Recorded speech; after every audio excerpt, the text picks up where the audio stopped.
Le thème qui a été le nôtre a été sur notre expérience sur l'intervention dans les territoires français ultramarins, donc les îles, notamment deux d'entre elles qui figurent dans les îles Vannies, qui sont Mayotte et la Réunion.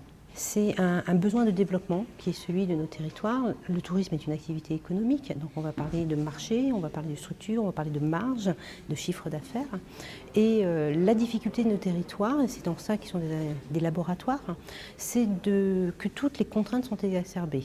Nous avons des territoires qui sont fragiles, qui sont protégés. On a parlé de parcs nationaux, de parcs marins qui existent sur la Réunion et sur Mayotte.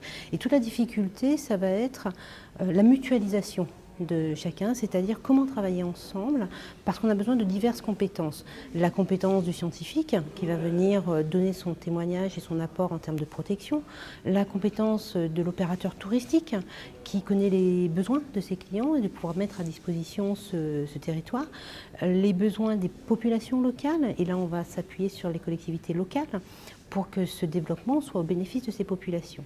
Et donc, en fait, c'est une mutualisation sur tous les champs, des mutualisations de compétences, mais également de moyens, puisque ce sont des choses qui sont rares en ce moment. Et donc, comment mettre ensemble l'ensemble de ces moyens au bénéfice commun du développement local, intégré et impliquant l'ensemble des critères sociaux, environnementaux, économiques et touristiques. L'expérience qui est la nôtre chez Atout France vient conforter le principe d'une démarche locale. Les solutions, elles sont à l'échelle du territoire elle-même. Le tourisme, c'est d'abord un territoire, ce sont des acteurs et c'est une économie. Et tout ça, ça se passe à l'échelle des destinations et des territoires. Donc, il s'agit de mettre ensemble des gens. Donc là, on va faire appel à l'ingénierie, pouvoir travailler ensemble sur de la conduite de projet et trouver les contributions de chacun à l'échelle de sa propre mission.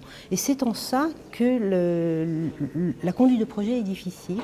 C'est-à-dire qu'il faut que des gens parlent à un moment le même langage, ils parlent souvent la même langue mais pas le même langage, et de pouvoir faire converger des intérêts qui parfois peuvent sembler contradictoires. C'est-à-dire que le développement touristique ne se décrète pas, c'est une volonté, que le tourisme a certes un impact sur l'environnement, ce qui était le débat d'aujourd'hui, mais au sein de plusieurs activités qui visent au développement d'un territoire. Il peut être industriel, de services, etc.